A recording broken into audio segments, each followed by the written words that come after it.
நேயர்கள் அனைவருக்கும் வணக்கம். சக்தி ஜோதிடம் வழியாக உங்களை சந்திப்பது உங்கள் வழிகாட்டி ஜோதிடர் கண்ணன்.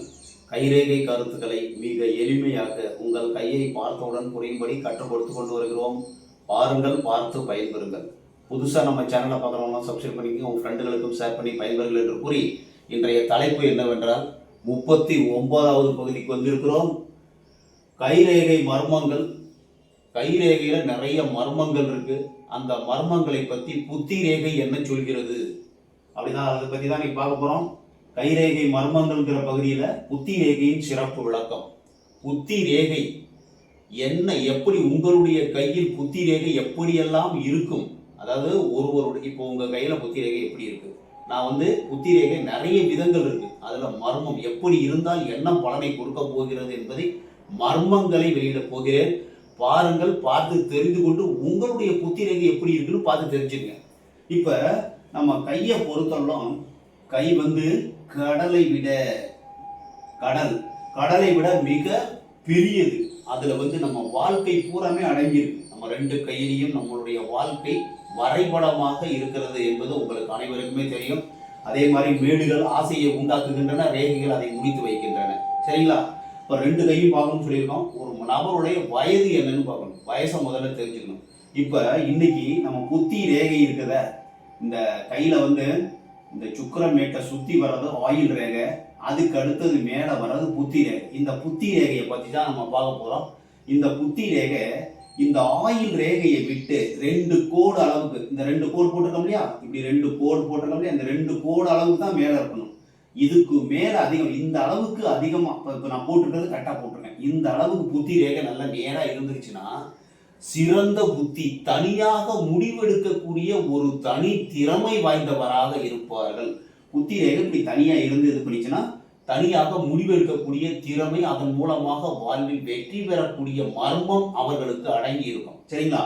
இந்த புத்தி ரேகை இந்த 2 கூட்டுக்கு மேல இந்த அளவு இப்படி வந்துருச்சுன்னு வச்சுங்க. இப்படி வருது சார் புத்தி ரேகை.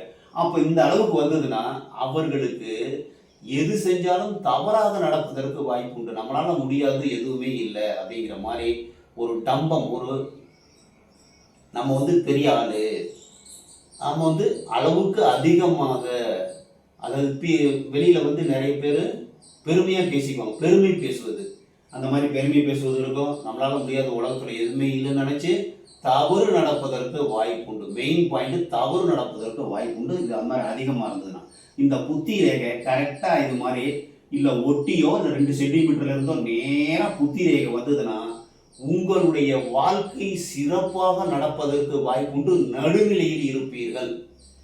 இந்த ரேகை இப்படி லைட்டா இப்படி மடங்கி இப்படி இருக்குதுன்னு வச்சுங்க. மேல் பக்கம், அதாவது புதன் பக்கம் இப்படி வளைஞ்சு இருந்ததுன்னா முடிவில் உங்களுக்கு பணத்து ஆசை அதிகமாக இருக்கும். பணம் சம்பாதிப்பதில் மூளை அதிகமாக வேலை செய்யும்.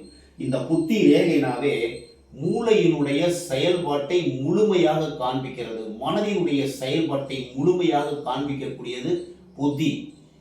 புத்தி, அறிவு, மனம், இதை தெளிவாக காண்பிக்கக்கூடிய மூளையினுடைய சிறப்பு தான் இந்த புத்தி ரேகை. இந்த புத்தி ரேகை மேல் நோக்கி வளைஞ்சிருந்ததுன்னா பணம் சம்பாதிக்கிறதுனா அவங்களுடைய மூளை, மனம், செயல் எல்லாமே இருக்கும். சரிங்களா? இந்த புத்தி ரேகை அப்படி லைட்டா கீழ் நோக்கி வளைஞ்சிருக்கு சார். இப்படி கீழ் நோக்கி வளைஞ்சிருந்தா கற்பனை வளமாக இருப்பார்கள்.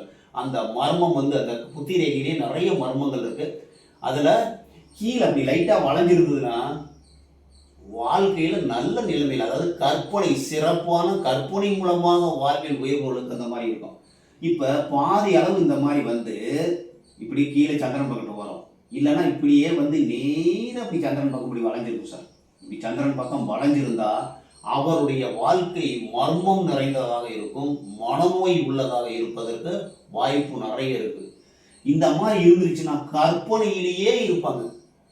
கற்பனைனா கற்பனை பயமாக செய்யக்கூடிய ஒரு புக்கு, கற்பனை புக்கு, மர்ம தேசம்னு கதை எழுதுறாங்கல்ல, மர்ம கதைகள் எழுதுவதில் வல்லவராக இருப்பார்கள். அதாவது பேய், பிசாசு அப்படின்னு சொல்லி படம்னா மர்ம படங்கள்லாம் எடுக்கிறாங்கல்ல, அந்த மாதிரி இதில் திறமையாக இருப்பாங்க. மர்மமாக செயல்படக்கூடிய அந்த துறையில் கற்பனை கதை அதீதமான கற்பனையில் வாழ்வதற்கு அந்த மாதிரி கற்பனை துறையில் இருக்கிறவங்களுக்கு சிறப்பாக இருக்கும். மித்தவங்களுக்கு கண்டிப்பாக இந்த மாதிரி நார்மல் மனிதருக்கு இந்த மாதிரி இருந்ததுன்னா அந்த துறை சார்ந்து இல்லாமல் வேறு துறையில் இருந்தால் கண்டிப்பாக மனநோய் வரும். அதற்கான தீர்வை நாம் எடுத்துக்கொள்ள வேண்டும். நல்லா புரிஞ்சுங்க, அதான் புத்தி ரேகையுடைய மர்மம். சரிங்களா? இந்த புத்தி ரேகை எவ்வளவுக்கு எவ்வளவு நல்லா இருக்குதோ, ஒரு நபர் ஒரு குடும்பத்தையே மெயின்டைன் பண்றது கஷ்டப்படுறார். ஒரு நபர் ஒரு மாகாணத்தை ஆளுகிறார், ஒரு மாநிலத்தை ஆளுகிறார், ஒரு இந்தியாவே ஆளுறது, உலகத்தையே ஆளக்கூடிய வல்லமை வேணும்னா இந்த புத்தி ரேகையை பார்த்து தான் கண்டுபிடிக்கணும். இந்த புத்தி ரேகையின் ஆரம்பத்தில், அதாவது இங்கதான் ஆரம்பிக்குது இந்த இடம், இந்த இடத்துல தீவு வெட்டு துண்டு இது மாதிரி இருந்ததுன்னா பெற்றோர்களுக்கு நீங்கள் பிறக்கும் பொழுது துன்பத்தை கொடுக்கும். இந்த புத்தி ரேகை வளர வளர இதில் தீவு வெட்டு துண்டு ஏதாவது இருந்த அந்த வயதுகளில், இந்த வயசுல இருந்து இது வரைக்கும் 70ன்னு கணக்கு பண்ணணும். அப்பதான் நமக்கு கரெக்டா கண்டுபிடிக்க முடியும். எந்த வயதில் உங்களுக்கு தீவு வருகிறதோ அந்த வயதில் உங்களுக்கு மனநோய் கண்டிப்பாக வருவதற்கு வாய்ப்புண்டு. வெட்டு துண்டு மனநோய் வருவதற்கு வாய்ப்புண்டு. எதனாலங்கிறது, ஒன்று இங்க காதலிச்சு ஃபெயிலியர் ஆகும், இல்லைன்னா விதி ரேகையை பார்க்கணும் பொருளாதாரத்தில் ஃபெயிலியர் ஆகும், இல்லைன்னா சூரிய ரேகையை பார்க்கணும் புகழ் பாதிக்கப்படும். இறுதி ரேகையை பார்த்தோம்னா சம்சாரத்துக்கு, அதாவது மனைவிக்கு ஏதாவது இடைஞ்சல் வருமா, மனைவிக்கு வியாதி வருமா, இல்லை உங்களுக்கு ஹார்ட் அட்டாக் வருமா அப்படிங்கிறத கண்டுபிடிக்கலாம். அதே மாதிரி ஆயுள் ரேகையில் ஏதாவது வியாதி வருமா, எதிரிகளால் பிரச்சனை வருமா அப்படிங்கிறத நம்ம கண்டுபிடிக்கலாம். அந்த அந்த அந்த வயது, இதே வயது, இப்போ இந்த வயசில் ஒரு எடுத்துக்காட்டுக்கு இந்த வயசில் உங்களுக்கு ஒரு தீவு இருக்குது சார். இந்த வயசு கிட்டத்தட்ட 29 வயசு. 29 வயசுல உங்களுக்கு ஒரு தீவு வருது புத்தி ரேகையில். அப்போ 29 வயதுல ஏன் மனம் பாதிக்கப்படுகிறது? ஒன்று, திருமணம் சரியில்லாமல், இப்போ 29னா இந்த இடத்துல சின்னதாக ஒரு ரேகை இருக்கும். அப்போ காதல் தோல்வி, அதனால் மனம் பாதிக்கப்படும். அப்போ அந்த 29 வயசுல, இது 29 வயசு, இங்க ஒரு தீவு இருக்கு சார். அப்போ வியாதி வந்தது, இங்க ஒரு தீவு இருந்தால் வியாதி வந்ததுனால உங்களுக்கு மனம் பாதிக்கப்பட்டுச்சு அப்படின்னு சொல்லலாம். அதே 29 இந்த இடத்துல ஒரு தீவு இருக்கு சார், இறுதி ரேகையில ஏதாவது ஒண்ணுதான் இருக்கும், எல்லாமே இருக்காது. நல்லா புரிஞ்சுங்க. இந்த இடத்துல ஒரு தீவு இருக்கு சார். தீவோ வெட்டோ துண்டோ விடுபட்டு இருந்தால் இருதய நோய் வருவதற்கு வாய்ப்புண்டு. அதனால் மனம் பாதிக்கப்படும். ஐயோ ஹரடா வந்துருச்சு அப்படின்லாம் சொல்லி புலம்பிக்கிட்டே இருப்பாங்க. அந்த மாதிரி இருதய நோய் வரும்பொழுது உங்களுக்கு மனம் பாதிக்கப்படுவதற்கு வாய்ப்புண்டு. அப்படி இல்லை, இந்த விதி ரேகை இருக்கு இல்லையா, இந்த விதி ரேகையில தீவோ வெட்டோ துண்டோ விடுபட்டு இருக்கும். இந்த மாதிரி விடுபட்டு இருந்தாலும் அந்த வயதில் பொருளாதாரம் பாதிக்கப்பட்டு மனநிலை பாதிக்கப்படுவதற்கு வாய்ப்புண்டு. இப்ப நம்ம சூரிய ரேகை எடுத்துக்கோம் சார். சூரிய ரேகையில இங்க ஒரு தீவோ வெட்டோ துண்டோ ஏதோ இருக்கு. அப்படிங்கும்போது 29 வயதுல உங்களுக்கு அசிங்கம் அவமானம் வருவதற்கு வாய்ப்பு உண்டு, வேலை இழப்பு தொழில் இழப்பு வருவதற்கு வாய்ப்பு உண்டு அப்படிங்கிறத நம்ம கண்டுபிடிச்சிக்கணும். இந்த மாதிரி மற்ற கையில் வேற கெடுதல்கள் வந்தால் அங்கு மனம் பாதிக்கப்படும். முதல்ல உயர்வு, இந்த புத்தி ரேகை வச்சுதான் உயர்வு, எப்படி வாழ்க்கையில் உயர்வாரா உயர மாட்டாரா கண்டுபிடிக்கிறது. அதே மாதிரி தாழ்வு, திடீர்னு நல்லா போயிட்டே இருக்க வண்டி டப்புன்னு கீழே இறங்கும், அதையும் கண்டுபிடிக்கலாம். அதே மாதிரி மனசு எப்படி இருக்கு அப்படிங்கிற இந்த புத்தி ரேகை வச்சு கண்டுபிடிக்கலாம். கற்பனை வளம் நிறைந்தவரா, கற்பனை ஓரளவுக்கு தான் கற்பனை இருக்கு, ரொம்ப ஓவரான கற்பனை உடம்புக்கு ஆகாது. கற்பனையிலே வாழ்ந்துகிட்டு இருப்பாங்க நிறைய பேர். நம்ம அப்படி பண்ணிடலாம் இப்படி பண்ணிடலாம், ஓரளவு கற்பனை. இப்போ நம்ம ஒரு வீடு கட்டுறோம், இப்படி டிசைனாக பண்ணணும் நல்லா இருக்கும், அது பண்ணலாம். ஓவராக நம்ம கடல் மாதிரி கட்டணும், பெருசாக இது பண்ணணும், பெரிய வண்டியாக வாங்கணும் அப்படின்னு ஓவரான கற்பனை நம்ம வருமானத்துக்கு தான் நம்ம கற்பனை பண்ணணும். ஒரு சில பேருக்கு கற்பனையிலே வாழ்ந்து கதை எழுதுறது, பாட்டு எழுதுறது, சினிமா துறையில் வாழ்வில் உயர்வது, மியூசிக்லாம் நல்லா செமையாக பாட்டு போட்டு நல்லா மியூசிக் டைரக்டர், அவங்களுக்குலாம் இந்த புத்தி ரேகை இப்போ இறக்கமாக தான் இருக்கும். அவங்க கற்பனையிலே வாழ்ந்துகிட்டு இருப்பாங்க. கவிஞர் கண்ணதாசன் போன்று நபர்கள். அதே மாதிரி பாட்டு எழுதுறது, கற்பனை இருந்தால் தான் பாட்டு எழுத முடியும், இல்லைன்னா சாதாரணமாக பாட்டு எழுத முடியாது. அதே மாதிரி திரைத்துறையில் சாதனை புரியக்கூடிய ஒரு டைரக்டர்களுக்கும் அந்த மாதிரி கற்பனை வளம் இந்த புத்தி ரேகை சந்திரன் பக்கம் வந்திருக்கும்.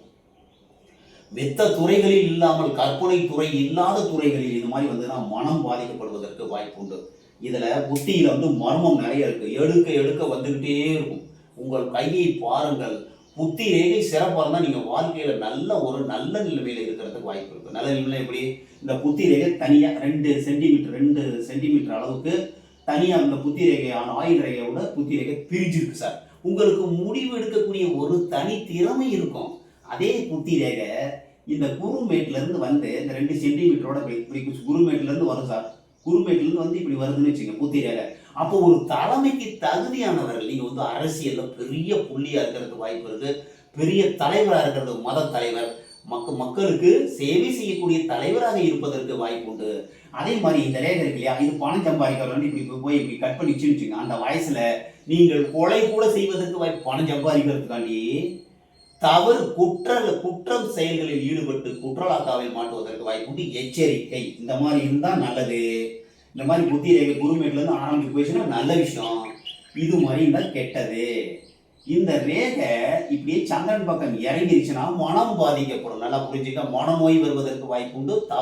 தவறு நடப்பதற்கு வாய்ப்பு உண்டு. எச்சரிக்கையாக இருக்கணும். தற்கொலை எண்ணங்கள் கூட வரும். ஒரு சில பேருக்கு இந்த மாதிரி கீழே வந்து புத்தி ரேகை கீழே இறங்கிச்சுன்னா தற்கொலை எண்ணம் வருவதற்கும் வாய்ப்பு உண்டு. இதுதான் புத்தி ரேகையினுடைய மர்மங்கள். நிறைய ஒரு ரேகைக்கும் ஒரு மர்மங்கள் இருக்கு. இன்னையிலிருந்து முதல்ல புத்தி ரேகை ஆரம்பிச்சிருக்கோம். 39 பகுதி கைரேகை மர்மங்கள்ல ஆரம்பிச்சிருக்கோம். இப்போ ஒவ்வொரு ரேகைக்கும் மர்மமான ஒரு பகுதியை நம்ம சொல்லிட்டு வரோம். பாருங்கள், பார்த்து பயன்பெறுங்கள். இப்போ நீங்க கையை பார்த்த உடனே திறமையா நீங்க கத்துக்கணும். ஜோதிடத்தை கற்றுக்கொள்ள வேண்டும். கற்றுக்கொள்ளக்கூடிய விரும்புபவர்கள் சப்ஸ்கிரைப் பண்ணிங்க. நம்ம 38 பகுதி போட்டிருக்கோம். இதுக்கு முன்னாடி நிறைய காணொலி போட்டிருக்கோம். அதெல்லாம் பாருங்க, பார்த்து பயன்பெறுங்கள். மற்றும் ஒரு சிறப்பான காணொலியில் உங்களை சந்திக்கும் வரை உங்கள் வழிகாட்டி ஜோதிடர் கண்ணன். வணக்கம்.